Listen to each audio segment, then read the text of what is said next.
Rosario di Sila. Whoever said that familiars should necessarily be black cats or toads? Rosario, besides being incredibly useful, is also infinitely cuter than any toad, Ariana the apprentice.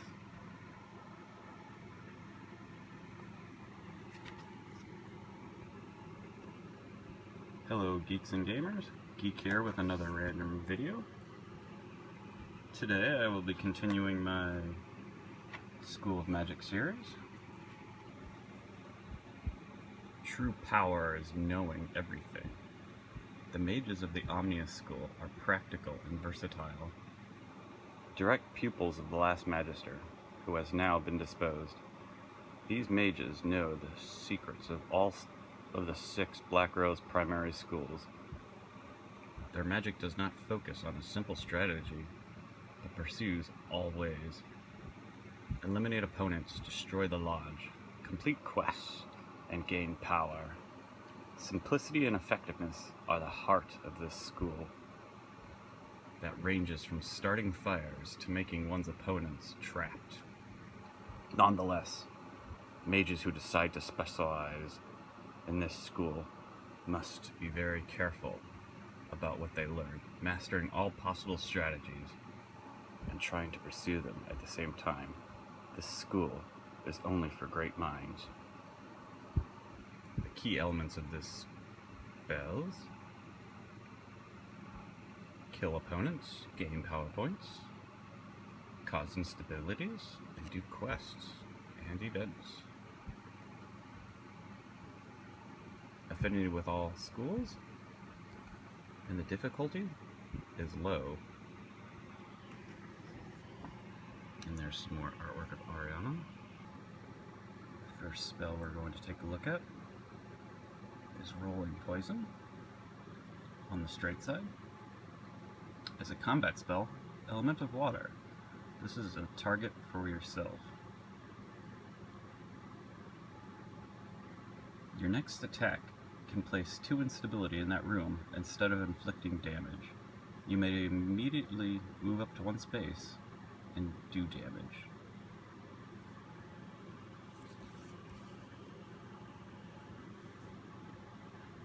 On the reverse or dark side of Rolling Poison, the spell type and elemental type remain the same, but the target is a room up to 2 spaces away. Inflict 2 damage to all models in the target room, then place 2 instability there.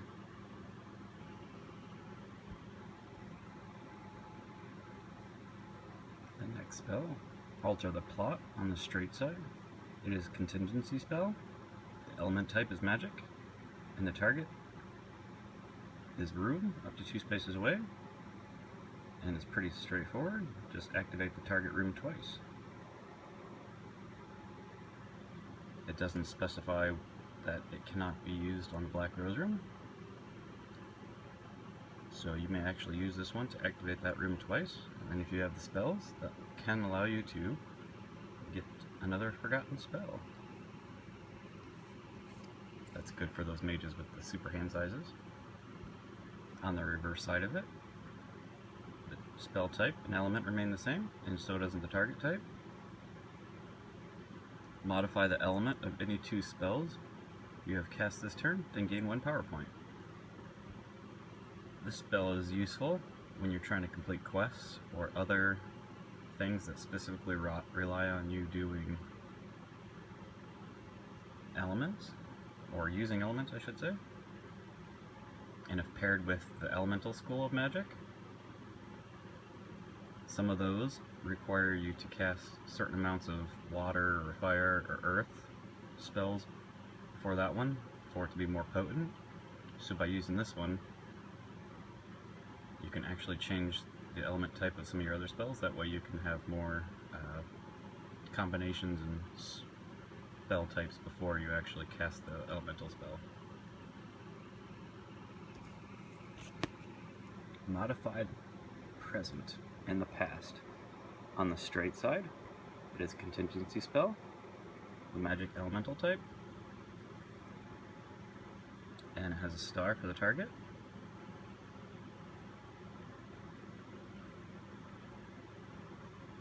draw one card, quest card, from the current moon or the previous one.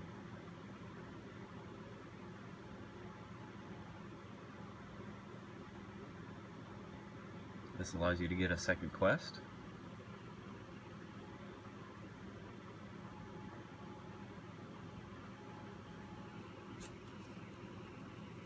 If you have one or none in your hand. The reverse or dark side to modify the present and the past is a contingency spell. The element remains the same and the target type remains the same. Discard one of your quest cards.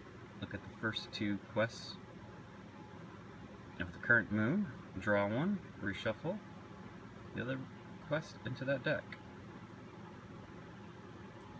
With this one, this allows you to actually get quests that you can actually do and earn those points. The downfall is you have to discard one of your quests, and every time a quest is discarded, the black rose gets a power point. So you kind of want to keep track of that so that the black rose does not win the game.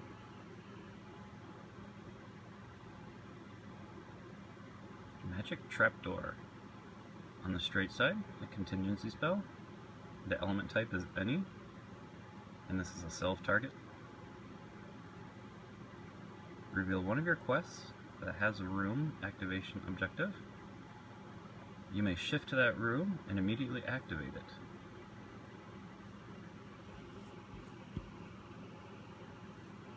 On the reverse side of Magic Trapdoor, the spell type and element remain the same, but the target is a room up to one space away. Shift to the target room and activate it, even if it was already activated. This is especially handy when someone has already beaten to the Black Rose room. You throw this spell, and you go in and you grab yourself this forgotten spell as well.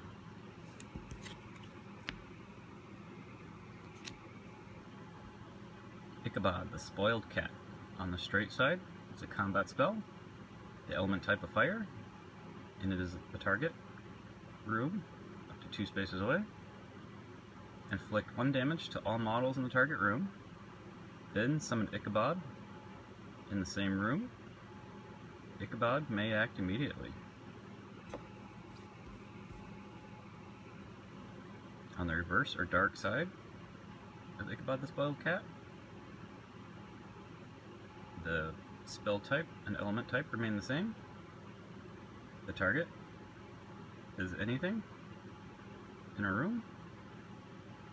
This allows you to shift a beast you control to the target room. It may act immediately. So if you have 2 of these spells in your hand, you summon Ichabod, and then you play the other one from your quick spell, and that allows you to not only act with him in the first one when you summon him, but if you have a second spell using the flip side of that, you can actually shift him to another room and act with him again. So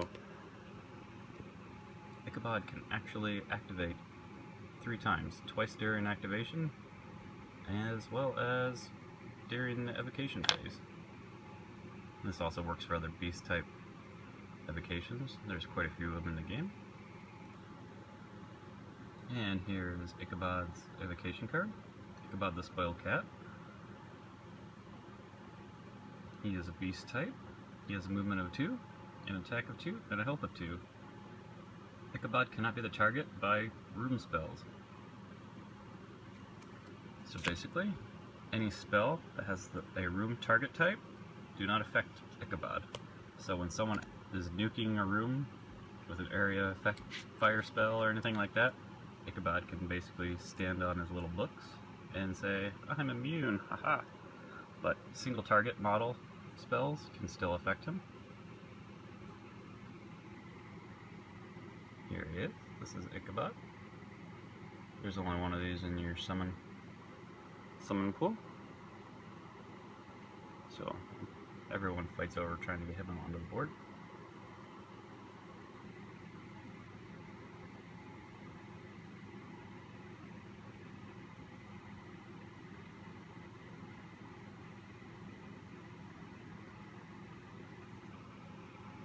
The next spell in the school is Electric Ray. On the straight side, it is a combat spell, element type of wind, and the target type is a room 1 space away.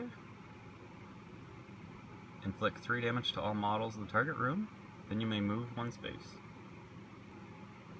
This is the first spell that we've come across in this spell school, that you actually have to put an instability token of your color in the room that you cast the spell from.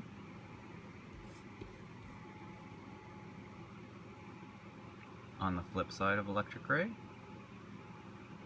the spell type and element type remain the same.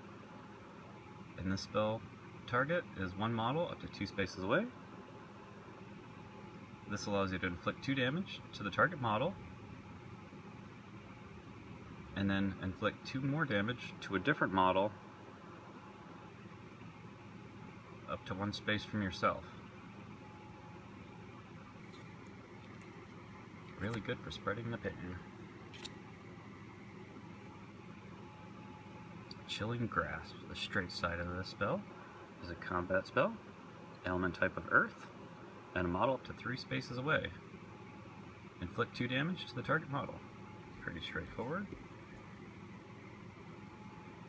On the reverse, or dark side of Chilling Grasp,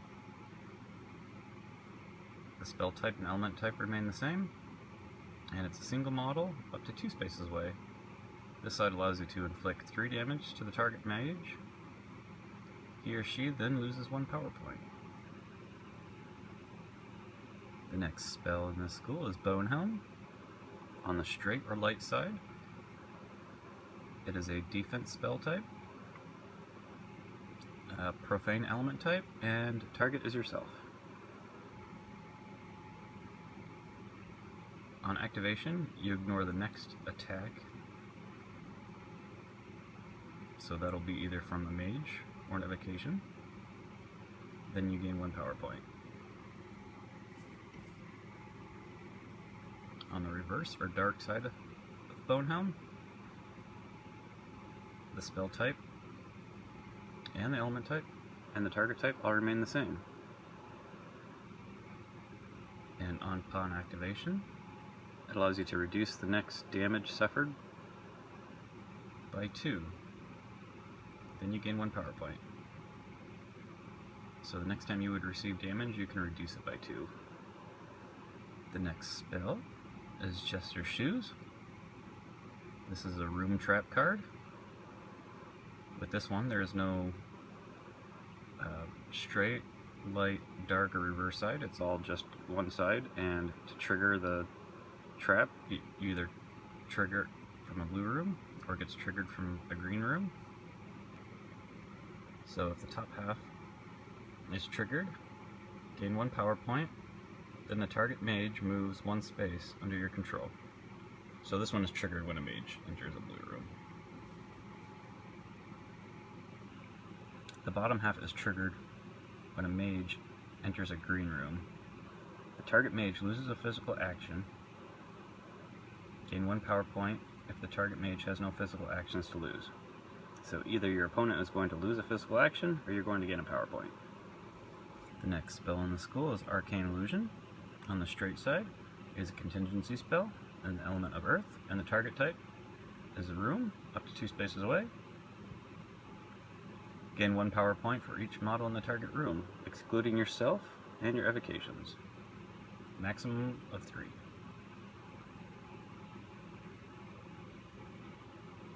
And this has got the dot in the center of it, so you place 1 instability in the room it is cast from.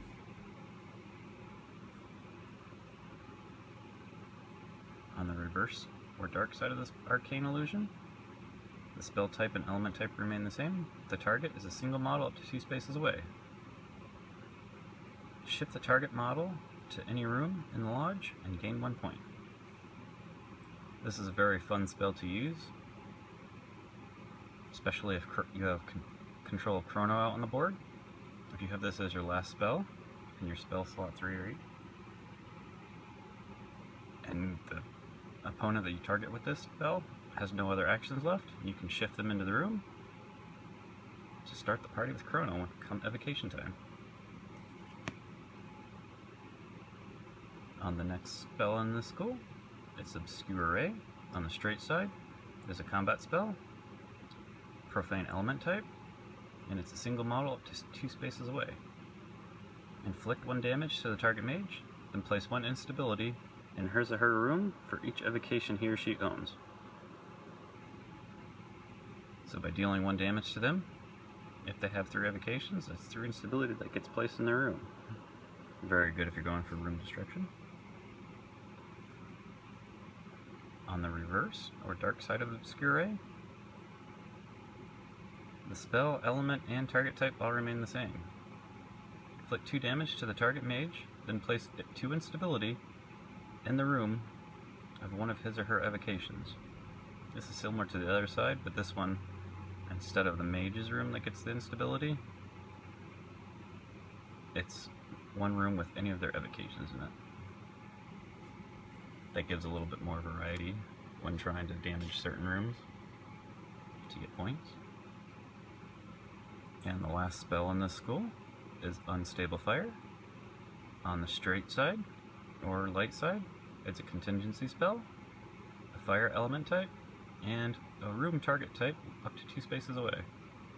Remove 1 instability of yours from the target room, and place 2 instability in an adjacent room. So by giving up 1 tile, you could possibly destroy a tile that's worth more points. Very handy. On the reverse or dark side of Unstable Fire, the spell type and element type remain the same, and it is a room target up to 1 space away. This one allows you to place 2 instability in the target room, and then convert 1 instability in the same room. That can be a make or break when to see who is contributing the most instability to a room. And here's the Omnia School card. As you can see, it has a list of all the element types of the spells that are actually in the deck, and there's 12 spells and 3 of each spell, so 36 cards. And the element types, this helps if you're pairing it up with the Elemental School, or when you're trying to complete those element quests. You can look at this and gauge whether or not you're going to have the proper elements you need for completing the requirements for those cards. So you have magic, fire, earth, water, wind, profane, sacred, and magic again. And the first starting grimoire is Instability and Death. The cards you'll start off with is 1 copy of Rotting Poison, 1 copy of Unstable Fire, 1 copy of Obscure Ray, 1 copy of Chilling Grasp, 1 copy of Electric Ray, and 1 copy of Ichabod the Spoiled Cat. That one is more if you're going to damage models that earn points that way. And the second starting grimoire is Power of the Black Rose. 1 copy of Arcane Illusion, 1 copy of Jester's Shoes, 1 copy of Bonehelm, 1 copy of Magic Trapdoor, 1 copy of Modify Present and Past, and 1 copy of Alter the Plot. Overall, I really like this spell school. This one is very good for learning the core spell schools in the Black Rose Horse game. Usually most people starting out, they don't know what school they want to do. Usually they go between destruction or conspiracy, because conspiracy is fun, but conspiracy has a high learning curve to it. And then after they've played it once, they usually don't like it, because of the fact it's so hard to master. But with Omnia, it basically breaks down all 6 of the core spell schools that are in the core game, and lets players dabble a little bit with all the mechanics from that. The biggest downfall with this school, with being compatible with every other school as far as pairings go, is the fact that if you're doing destruction or room or quests or whatever, and the other school you pair up with, if you're trying to do the same thing, you're not always guaranteed to get those specific spells from Omnia, because there's too many different spell types in there. Overall, I give this school a 7 out of 10. Due to the fact that it's a good starting school. It doesn't have a higher number because obviously, even though it can be paired with all the other schools, there are some schools that pair better with it. As always, if you like my content, the usual YouTube stuff, like, subscribe, comment, click the bell icon. And until the next video, this is Geek signing out.